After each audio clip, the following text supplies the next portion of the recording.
लेकिन ये शराब नहीं ने, ये सोडा ने। अपनी ज़बान च गल करने ना फाक भाई, पहले पंजाबी बोलने एकदम गेर लाया ने उर्दू चले गए, बिल्डिंग फस गया।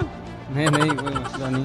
गला करसा खरियां साफ सच्चिया ते सुचिया। अस्सलाम वालेकुम वीरो भराओ भैनों, क्या हाल है? ठीक हो? राजी पाजी हो? मेरा नाम है कामरान। अक्सर मैं तुम सोशल मीडिया ने प्लेटफार्म के उत्ते देखने रहने हो। असें नवे नहीं दाई नहीं बेचना, फिल्मां आनियां होनियां ही इंडिया दियां ते मिथन नहीं भैनू है कोई जेह्ड़े गुंडे अगवा कर खड़ने होने ते मिथन टूना चला भी इन्ना होना है शराब खाने में।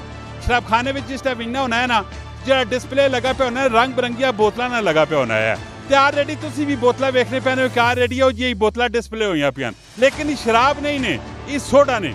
जरा सोडे वाले वीरे नाल लाने आ गपशप, पूरी वीडियो वेखने आ ते कमेंट विच अपनी राय भी देनी ते जिंदगी विच एक बूटा भी लाना है ते भराऊ नाल जरा लाने आ गपशप। अस्सलाम वालेकुम। वालेकुम सलाम। फिर ना की है आफाक।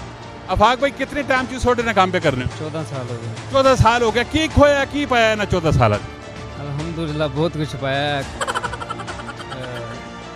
बिल्डिंग फंस गया। नहीं कोई मसला नहीं। अच्छा, की कुछ पाया ऑलरेडी? कितना कुछ निजाम सोना पे चल? अल्हम्दुलिल्लाह बहुत सोना चल रहा है। जिस टाइम 14 साल पहले तुसा सोडे ना काम स्टार्ट किया है ते उस टाइम सोडे ना जड़ा तुसी गिलास देने हो कितने ना देने? 15 रुपए का। ते आज कितने ना देने? 100 रुपए का।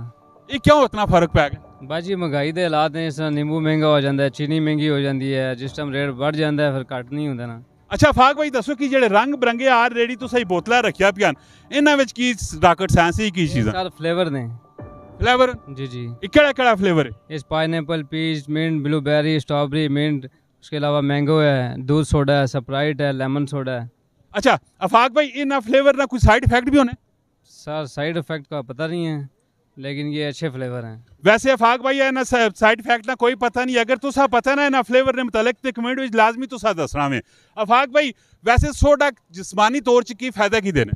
सर ये ठंडा होता है ना, इसमें लीमू है, वो तो गर्मियों में हमारे जिस्म को वैसे चाहिए होता है ना। अपनी ज़बान च गल करने ना फाक भाई, पहले पंजाबी बोलने एकदम गेर लाया ने उर्दू चले गए। ठीक है, वो ये नमकियात की कमी पूरी कर देना जी। सोडा जी नींबू होता ना, नेचुरल चीज़ है। ये जरा पानी जरा पाने हो, ये पानी किस सीजन है? ये सिंपल पानी होता है, गैस होती है। सिंपल पानी होने? सिंपल पानी। ये कुछ पीछे कारखाना लगा पे की होने? फैक्ट्री है इसकी। ठीक है, गैस जड़ी गैस कोई साइड इफेक्ट है? जड़ी बोतलों च गैस होती है। फाक भाई 14 साल तो काम पे कर रहे हो तो टेक्निकली चीज़ां ना तुसा पता ही कोई भी नहीं। मैं आखना कि जड़ा बंदा ऑलरेडी 14 ध्याड़े जिस प्रोडक्ट उत्ते ला सटना ना तो उस प्रोडक्ट ना मास्टर हो इन्ना, की ख्याल है? सही गल है। ये वैसे मेरे जेडे सवाल आए उस ने तो हुण तुसी मेरे ख्याल च सर्च करनी शुरू कर देसो। ठीक करसो? ठीक है जी सर। पूरी रिसर्च करनी सोडे ने मुतलक ते लाजमी फिर उस तो बाद असा दसना भी। माशाल्लाह जी अफाक भाई माशा अपना हक लालना रिज़्क रोटी पे कमाने, निज़ाम ज़िंदगी बेहतरीन तरीके नाल चलाने पैन ते नाल रब नाल शुक्र भी अदा करने पैन। अपनी जिंदगी तुसा भी एक पौधा ला देना, तला करसी बूटा बाणी विनसी। मिलने नेक्स्ट वीडियो च। फी अमान अल्लाह। पाकिस्तान जिंदाबाद।